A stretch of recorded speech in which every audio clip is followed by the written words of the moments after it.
Hepatitis সিতে আক্রান্ত মাকে শরীয়তপুর থেকে ঢাকার একটি সরকারি হাসপাতালে নিয়ে এসেছেন সন্তান সজল। মায়ের চিকিৎসায় ইতিমধ্যে খরচ হয়েছে প্রচুর টাকা। খুব ভাবতেছি যে আসলে কি করব, পারবো কিনা ট্রিটমেন্ট শেষ করতে। তো এই জন্যই সরকারি হসপিটালে নিয়ে আসছি, প্রাইভেটে তো সাহস পাই নাই। স্বাস্থ্যসেবা নিতে গিয়ে রোগী নিজের পকেট থেকে যে অর্থ ব্যয় করে তাকে অর্থনীতির ভাষায় আউট অফ পকেট এক্সপেন্ডিচার বা বাড়তি খরচ বলা হয়। সার্কভুক্ত 8টি দেশের মধ্যে স্বাস্থ্যসেবায় ব্যক্তিগত ব্যয় সবচেয়ে বেশি আফগানিস্তানে, এর পরের অবস্থানে রয়েছে বাংলাদেশ। স্বাস্থ্যসেবা বিভাগের স্বাস্থ্য অর্থনীতি ইউনিট জানাচ্ছে, চিকিৎসা সেবায় 2015 সালে আউট অফ পকেট এক্সপেন্ডিচার ছিল 67%। 2020 সালে তা বেড়ে দাঁড়িয়েছে 69%। 2021 সালে তা 73%-এ উঠে যায়। স্বাস্থ্য খাতে সরকারের ব্যয় কমে 2020 সালে 23%-এ নেমেছে। এর আগে 2018 ও 2019 সালে এই হার ছিল যথাক্রমে 28 ও 26%। ৬৫% চলে যাচ্ছে মেডিসিনে, এখানে 15 থেকে 20% যাচ্ছে ডায়াগনস্টিক টেস্টে, বাকি অংশগুলো যাচ্ছে হসপিটালে থাকা এবং ডাক্তারদের যে কনসালটেশন ফি আছে সেখানে। যতক্ষণ না পর্যন্ত মেডিসিনের দাম একটা নিয়ন্ত্রণের ভিতরে না আসবে ততক্ষণ পর্যন্ত কিন্তু এটা বন্ধ করা যাবে না। আমাদের সরকারি হসপিটালে ডায়াগনস্টিক সেবায় হাত দিতে হবে। স্বাস্থ্য মন্ত্রণালয়ের স্বাস্থ্য অর্থনীতি ইউনিটের মহাপরিচালক জানান, স্বাস্থ্য খাতে সরকারের বরাদ্দ বাড়লেও ব্যয় করার সক্ষমতা বাড়েনি। প্রতিটা অর্থ বছর শেষে অব্যয়িত অর্থের পরিমাণ আস্তে আস্তে বেড়ে যাচ্ছে। আমাদের এই ব্যয়গুলো যেহেতু মাঠ পর্যায়ে বিভিন্নভাবে হয়ে থাকে, বিভিন্ন ধরনের হাসপাতালের মাধ্যমে হয়, স্বাস্থ্যসেবা প্রতিষ্ঠানের মাধ্যমে হয়, এই প্রতিষ্ঠানগুলো যারা পরিচালনা করেন তাদের বিভিন্ন ধরনের প্রশিক্ষণ দেয়। প্রশিক্ষণের মধ্যে প্রশাসনিক প্রশিক্ষণ আছে, আর্থিক ব্যবস্থাপনা সংক্রান্ত প্রশিক্ষণ আছে, ক্রয় সংক্রান্ত প্রশিক্ষণ আছে। এই প্রশিক্ষণগুলো দিয়ে তাদের সক্ষমতা বৃদ্ধি করার চেষ্টা চলছে। স্বাস্থ্য সংস্কার কমিশনের সুপারিশ বাস্তবায়ন হলে স্বাস্থ্য খাতে মানুষের ব্যক্তিগত খরচ কমে আসবে বলে আশা করেন তিনি। Tahsina Jessy, DBC news, Dhaka. বুড়িগঙ্গার পার ঘেঁষা পুরান ঢাকার বিভিন্ন আবাসিক ভবনের আড়ালে গড়ে উঠেছে নিষিদ্ধ পলিথিনের অবৈধ কারখানা। চলছে রমরমা ব্যবসাও। কেনই বা হবে না? যে পণ্যের নিত্যদিনের চাহিদা শীর্ষে তার তো যোগান দিতেই হবে। পরিবেশ বাঁচাও আন্দোলনের গবেষণা বলছে, বছরে 12 লাখ মেট্রিক টনের বেশি প্লাস্টিক ও পলিথিন উৎপাদন হচ্ছে। এর মধ্যে দিনে 73,000 টন পলিথিনের বর্জ্য ফেলা হচ্ছে নদীতে। শুধু ঢাকায় প্রতিদিন প্রায় 2.5 কোটিরও বেশি পলিথিন ব্যাগ একবার ব্যবহার করেই ফেলে দেয়া হয়। প্রশ্ন দাঁড়াচ্ছে, আইনি নিষেধাজ্ঞা ও ক্ষতিকারক জেনেও কেন পলিথিন বিক্রি ও ব্যবহার করা হচ্ছে? পলিথিনের পরিবর্তে অন্য কিছু যদি বার করে তাহলে অবশ্যই সফল হবে। এটা একবারে ইন্টারনেট বন্ধ হয়ে যাবে, আমরা পাইতাম না, সেটা তো হচ্ছে না। অ্যাভেলেবেল পলিথিন থেকে দূষণ এড়াতে সরকারি পরিকল্পনা ও পদক্ষেপের অগ্রগতি কতটুকু, এমন প্রশ্ন ছিল এই কর্মকর্তার কাছে। মার্কেটগুলিতে এখন এনফোর্সমেন্ট ড্রাইভ দেওয়া হচ্ছে, মাঝে মাঝে অভিযান হচ্ছে, ওখানে যেন ওই ব্যাগগুলো ব্যবহার করা না হয়। তো এইটা একটা চ্যালেঞ্জিং কাজ, কারণ ওইসব জায়গায় কাঁচা বাজারগুলো থাকে, ওখানে পলিথিনের যে এত ব্যাপক ব্যবহার। বিশেষজ্ঞরা বলছেন, বিকল্প হাতে নেই কোনো গবেষণাও। এটাকে ইফেক্টিভ করতে গেলে যারা পলিথিন ব্যবহারের সাথে যেসব স্টেক হোল্ডার ইনভলভ, বিশেষ করে প্রডিউসার অথবা যারা দিচ্ছে, seller and at the same time যারা কনজিউমার, ক্রেতা, তো এই 3টে গ্রুপকে নিয়ে যদি খুব সিরিয়াসলি সায়েন্টিফিক্যালি কনসাল্ট করা যায়, একটা উপায় বের হবে। তিনি এও জানান, পলিথিন ব্যবহার নিয়ন্ত্রণে ও দূষণ ঠেকাতে কঠোর হতে হবে সরকারকেই। Rifat Tasnova, DBC news, Dhaka.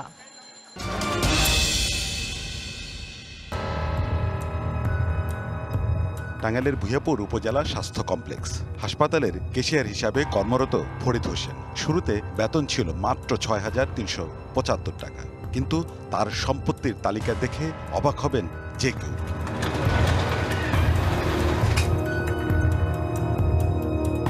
ফরিদের পাহাড় সম সম্পদের মধ্যে রয়েছে 5টি ফ্ল্যাট। এর মধ্যে ভূঁইয়াপুরে মডার্ন টাওয়ার ও টাইম প্যালেসে প্রাথমিক বিনিয়োগ প্রায় 45 লাখ টাকা। এছাড়া টাঙ্গাইল শহরের বটতলা ও সাবালিয়ায় স্বপ্নচূড়া, সুন্দরবন নামে 3টি ফ্ল্যাটে বিনিয়োগ প্রায় 60 লাখ টাকা। 25 লাখ টাকার মধ্যে আমাদের প্রতি শেয়ারের দেব। উনি আমাদের একজন শেয়ার হোল্ডার। উনি আমি যতটুকু জানি হাসপাতালে এখানে চাকরি করেন। এখন কোন পদে অ্যাকুরেট সেটা আমার জানা নাই। 15 লক্ষ টাকার মতো খরচ তার ছিল। অন্যদিকে ভুয়াপুরে ফসলান্দি এলাকায় 5 ও নিকরাইলে 3% জমি রয়েছে ফরিদের, যার আনুমানিক মূল্য $1.5 কোটি টাকার উপর। ওইটা হচ্ছে হাসপাতাল চাকরি করে, প্রত্যেক শুক্রবারে আসি। ছেলেকে পড়িয়েছেন নামকরা বিশ্ববিদ্যালয়ে, খরচ হয়েছে 10 লাখের বেশি টাকা। অভিযোগ রয়েছে চিকিৎসকদের আবাসন বরাদ্দ থেকে কমিশন ও ডেপুটেশনে থাকাদের বেতন উত্তোলন থেকে ঘুষ গ্রহণ, বাদ যায়নি রোগীদের খাবার, মেডিকেল টেস্ট, টেন্ডার ও নিয়োগ বাণিজ্যের কমিশন। সরকারের খরচ ঠিকই হয়, পাবলিকটা পাইতেছে না। 2021 সাল থেকে দায়িত্ব আসছি, তো এই পর্যন্ত কোনো কিছু মেরামত হয় নাই। এই ভাঙাচোরা দিয়ে আমি গুছাইয়ে চলতেছি। এমনকি বছরের পর বছর কোয়ার্টারে থাকলেও দেননি ভাড়া। হাসপাতালের মসজিদের অনুদান 9-6 করে বছরে হাতিয়েছেন 2,40,000 টাকা।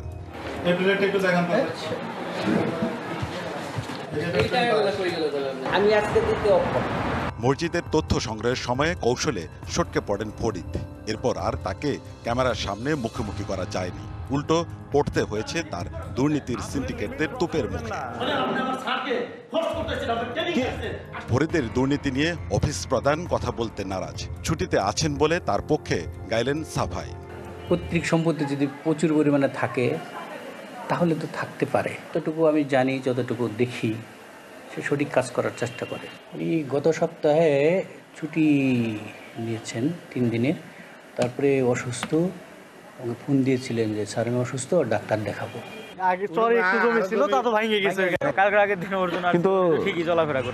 অভিযোগ সত্য হলে ফরিদের মতো দুর্নীতিবাজদের কঠিন বিচার হওয়া উচিত বলে মনে করেন সচেতন মহল। এগুলো তো কি বলবো, আসলে এগুলো সেই জাদুর চেরাগের মতো বিষয় আর কি। ঊর্ধ্বতন কর্তৃপক্ষকে ফাঁকি দিয়ে, চোখ ফাঁকি দিয়ে নিম্ন স্তরের কর্মচারীরা কোনোদিন ঝুঁকিপূর্ণ এরকম কাজ করতে পারে না। তারা ওই সাহস পায়, যোগান পায়, এই কারণেই এটা সম্ভব হয়। একজন তৃতীয় শ্রেণীর কর্মচারীর যেখানে অস্বাভাবিক সম্পদ আর দুর্নীতির অভিযোগ, সেখানে স্বাস্থ্যসেবা খাতের রাঘব বোয়ালদের অবস্থা কি? এমন প্রশ্ন সাধারণ মানুষের। Sohel Talukdar, DBC news, Tangail.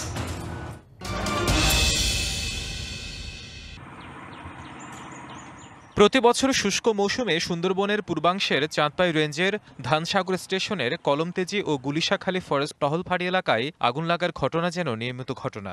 সবশেষ গেল মার্চ মাসে 2 দফা আগুন লাগে বনের শরণখোলা ও চাঁদপাই রেঞ্জে। এ নিয়ে বরাবরের মতোই গঠন করা হয় তদন্ত কমিটি। বন বিভাগ ও বিশেষজ্ঞরা বলছেন, মধু সংগ্রহের পর মোয়ালদের ফেলে দেওয়া মশাল থেকে আগুনের সূত্রপাত। এছাড়াও মাছ ধরার সুবিধার্থেও বেশ কয়েকবার আগুন লাগিয়েছে স্থানীয় একটি চক্র। এসব ঘটনায় একাধিক মামলা হলেও অভিযুক্তরা ধরাছোঁয়ার বাইরে। অগ্নি নির্বাপনে বন বিভাগের নানা ব্যবস্থাপনা থাকলেও তা প্রয়োজনের তুলনায় অপ্রতুল। আমাদের এখনো সক্ষমতা অনেক বেড়েছে, কিন্তু আরো অভাব রয়েছে। এই আমাদের যে 2টি ফায়ার ইঞ্জিন রয়েছে, সেগুলোকে ক্যারি করার জন্য আমাদের নৌযান দরকার। বিশেষ উপায় হলেও এই সুন্দরবনে নৌযানগুলো ক্রয় করা অত্যন্ত জরুরি। বন বিশেষজ্ঞ ও সংশ্লিষ্টরা বলছেন, এসব ঘটনায় তদন্ত কমিটি গঠন করা হলেও তাদের তদন্তের সততা নিয়েও আছে প্রশ্ন। যেহেতু এই দুর্ঘটনাগুলো আমরা রোধ করতে পারছি না, তার মানে নিশ্চয়ই কোনো না কোনো জায়গাতে এখানে ঘাটতি আছে।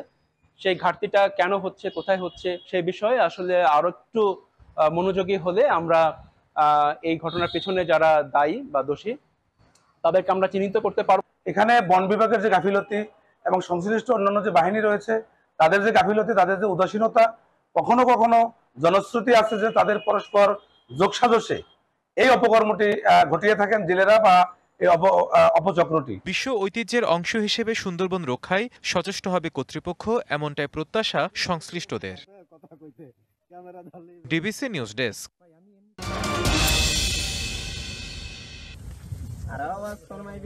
সুনামগঞ্জের হাওরে এখন সীমিত পরিসরে চাষ হয় রাতা, টেপি, খোয়াবোর ও বিরুন ধান। পরিবারের সদস্যদের খাবারের জন্য আগাম জাতের এসব ধানের আবাদ টিকিয়ে রেখেছেন কিছু কৃষক। ঈদের পর থেকে শুরু হয়েছে এই ধান কাটার কর্মব্যস্ততা। কেউ শ্রমিক দিয়ে, কেউ মেশিনের মাধ্যমে কাটছেন ধান। হ্যাঁ, আমরা আজকে উদ্বোধন করছি ধান, বুঝলি 777 ধান। আমি 4 বছর যাবৎ এই ধানটা করি। এলাকায় কেউ কেউ কাটছে, 1-2 জনে কাটছে, আর হাইব্রিডের মধ্যে এটাই সবার আগে। ধানের রকমও বালা, আল্লাহ দিলে খুব সুন্দর। কাটতে কাটতে অনেকেই আবার ফুল কাটা লাগলে আবার খুব চাপ থাকবো হাওরে। একের জমিনে আপনার 5 জন থেকে 6 জন মানুষ লাগতো। এই মেশিন দিয়ে, হারভেস্টার মেশিন দিয়ে আপনার আধা ঘন্টার ভিতরে একের জমি কাটা হয়ে যায়। কয়েকদিন পরই শুরু হবে হাওরে সব ধরনের ধান কাটা। সেজন্য কৃষকদের সহায়তা দিচ্ছে কৃষি বিভাগ। 2 লক্ষ শ্রমিক দিয়ে আমরা ধান কর্তন করবো, আর যুব সমাজ আমাদের রয়েছে, তারাও যদি আমাদেরকে সহায়তা করে আশা করা যায় 2.5 লক্ষ শ্রমিক দিয়ে আমরা ধান কর্তন করতে পারবো। আর কম্বাইন্ড হারভেস্টার আমাদের রয়েছে প্রায় 935টি, বাইরে থেকে আনার জন্য আমরা ইতিমধ্যে প্ল্যান করেছি। ধান কাটা ঘিরে পহেলা বৈশাখে উৎসবের আয়োজন করবে জেলা প্রশাসন। আমন্ত্রণ জানানো হবে কৃষি উপদেষ্টাকে। বালু মহলগুলোতে এই সব জায়গায় বালু উত্তোলন বন্ধ রাখবো, যাতে এই শ্রমিকগুলো ধান কাটা শ্রমিক হিসাবে কাজ করতে পারে।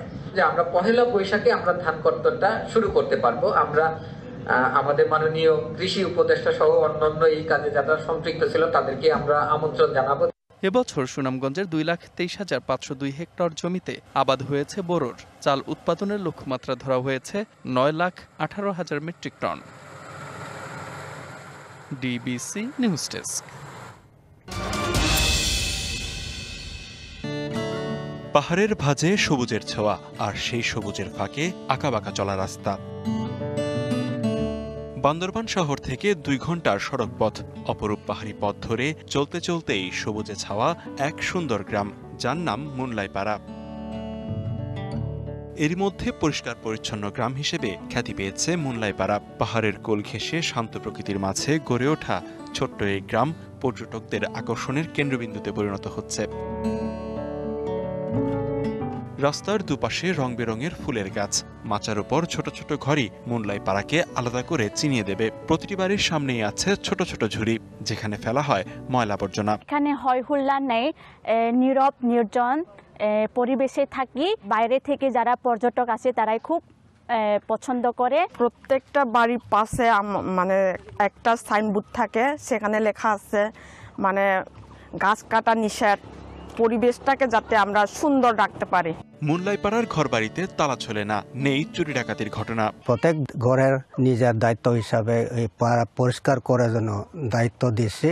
তখন থেকে এই পর্যন্ত মুনলাইপাড়া বাংলাদেশের সবচেয়ে পরিষ্কার পরিচ্ছন্নতা পাড়া হিসাবে আমরা এখানে বসবাস করি। অন্যান্য এলাকাতে যারা আসে ওনাদেরকে আমরা বলি সেখানে ময়লা না ফেলা এবং ফুল গাছগুলো মানে যাতে না ছিঁড়ে। 1983 সালে 30টি বম পরিবার শুনসং পাড়া থেকে এসে জনপ্রতি 5 একর করে জায়গা নিয়ে মুনলাইপাড়ায় বসবাস শুরু করে। এখন এই পাড়ায় বসবাস প্রায় 70 পরিবারের। DBC news desk. 30 মিনিট পর 4 জন 5 জন মানুষ আমার একসাথে পিটাইতো। তারপরে আতর দিয়া সমস্ত গিডে সমস্ত নগে পিটাইছে।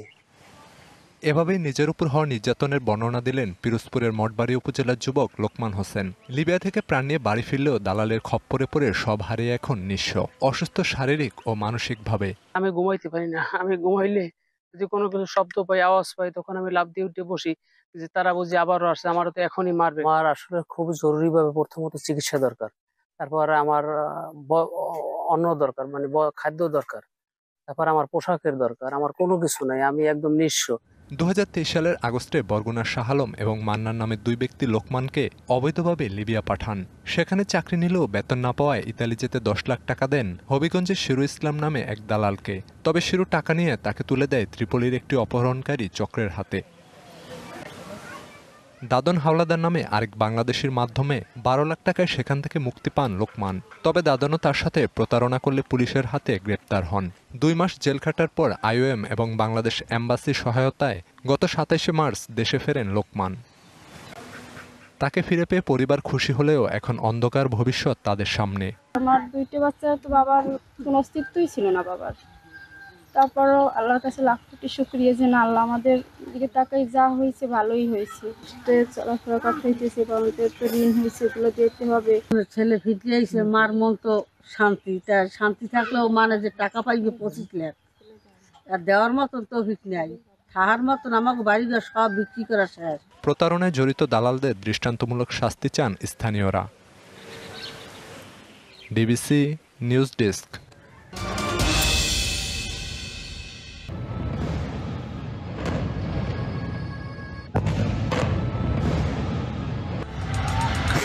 এই দৃশ্য কোনো হলিউড সিনেমার নয়, এটি গাজার বর্তমান অবস্থা, যেখানে ইসরায়েলি বাহিনীর বোমার আঘাতে গাজার আকাশে উঠছে একের পর এক মানবদেহ। অস্তিত্ব আর বেঁচে থাকার লড়াইয়ে অসহায় গাজাবাসী, চারপাশে শুধু মৃত্যুর মিছিল, কান্নার আহাজারিতে ভারী গাজার আকাশ। দ্বিতীয়বার যুদ্ধবিরতি কার্যকর না হওয়ায় এই বর্বরতা চালিয়ে যাচ্ছে নেতানিয়াহু বাহিনী। কোনো পূর্ব সতর্কীকরণ ছাড়াই আবারও বিভিন্ন এলাকায় হামলা চালায় নেতানিয়াহুর বাহিনী। এমনভাবে ঘুমন্ত মানুষের উপর হামলা করে যাতে সর্বাধিক সংখ্যক মানুষ নিহত এবং আহত হয়। এদিকে গাজায় ইসরায়েলি হামলায় একদিনই কমপক্ষে 46 জনের প্রাণ গেছে, যার মধ্যে রয়েছে আবাসিক ভবন, হাসপাতাল এবং অস্থায়ী তাঁবুর বাসিন্দা। রাত 11টা থেকে বোমা পড়তে শুরু করে আমাদের ওপর। ইসরায়েলি হামলার অনেক মানুষ শহীদ হয়েছে, অনেক কষ্ট করে পালিয়ে এসেছে এখানে। তারা আসলে কি চায়? ঈশ্বর যেন তাদের কখনই ক্ষমা না করে। যারাই এর পিছনে থাকুক, ঈশ্বরই আমাদের একমাত্র আশ্রয়স্থল। এরই মধ্যে ইসরায়েলি হামলায় গাজায় 15 চিকিৎসক হত্যার নতুন একটি ফুটেজও ভাইরাল হয়েছে সামাজিক যোগাযোগ মাধ্যমে। তবে জাতিসংঘ বলছে উপত্যকাটিতে এখন পর্যন্ত গৃহহীন অন্তত 19 লাখ মানুষ, যা অঞ্চলটির জনসংখ্যার প্রায় 90%। 18ই মার্চ যুদ্ধবিরতি লঙ্ঘনের পর থেকে নেতানিয়াহু বাহিনীর তাণ্ডবে প্রতিদিন হতাহত হচ্ছে অন্তত 100 ফিলিস্তিনি শিশু। আর এ পর্যন্ত 1309 ফিলিস্তিনিকে হত্যা করেছে ইসরায়েল। আহত হয়েছে 3184 জন। যুদ্ধ শুরুর পর থেকে গাজায় প্রায় 19,000 শিশু নিহত হয়েছে, এতিম হয়েছে 39,000। হামলার পাশাপাশি উপত্যকাটিতে ঠান্ডায় জমে এবং ক্ষুধা ও অপুষ্টিতে আরও অনেক শিশুর মৃত্যু হয়েছে। Nahida Rinthi, DBC news desk.